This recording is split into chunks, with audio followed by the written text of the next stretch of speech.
So when I first reached out to Jeff and Jenny, well, I guess long story short, I was diagnosed with MS when I was 14.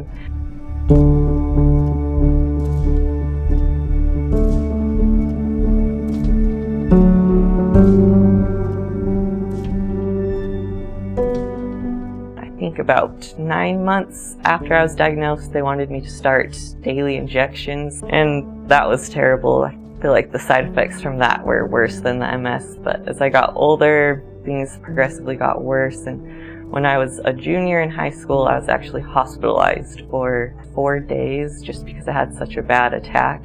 Couldn't really walk well because I was in so much pain because there's so much inflammation in my spine. I knew I needed to make a different change, so when I was, I believe, a sophomore in college, I reached out to Jeff and Jenny.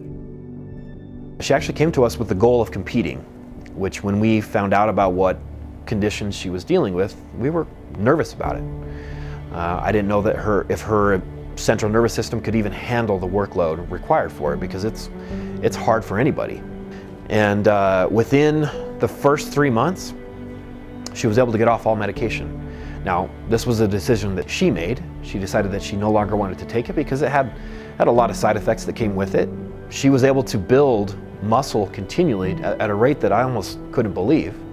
She was like, just treat me like I don't have this disease. I'm tired of being the disease. I'm not the disease. I have more. I can give more. And we said, okay. And we believed in her. She is a perfect example of just living healthy and exercising and taking care of your body and being conscious of what you eat and working out. And she has all the excuse. She has like the perfect excuse, right, to not keep moving forward, but she pushed past that. Worked towards my first show. It took me over a year before I stepped on stage, but I did it and I fell in love. And from there, I was like, hey, I'm going to turn pro because I love it that much. And I ended up turning pro in 2017. And everybody loves her. She has a great heart and incredibly impressive for anybody that has seen what kind of physique she has these days. I think of her as a daughter. And she was the first coach that we hired. She was a perfect fit, and she's lived up to every expectation we could ever have. It makes me feel incredibly proud. I mean, she went to her endocrinologist, a new endocrinologist that was evaluating her. She has to go all the time. And he told her that she was misdiagnosed. That's what he thoroughly believed, that she was misdiagnosed at the age of 14. I don't think he had MS. Until he looked at her medical records and saw that they had done a spinal tap.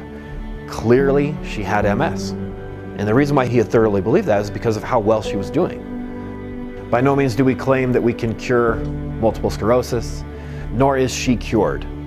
But it does not play a significant role in her life now, and she does not need to be medicated, which is what makes it so incredible.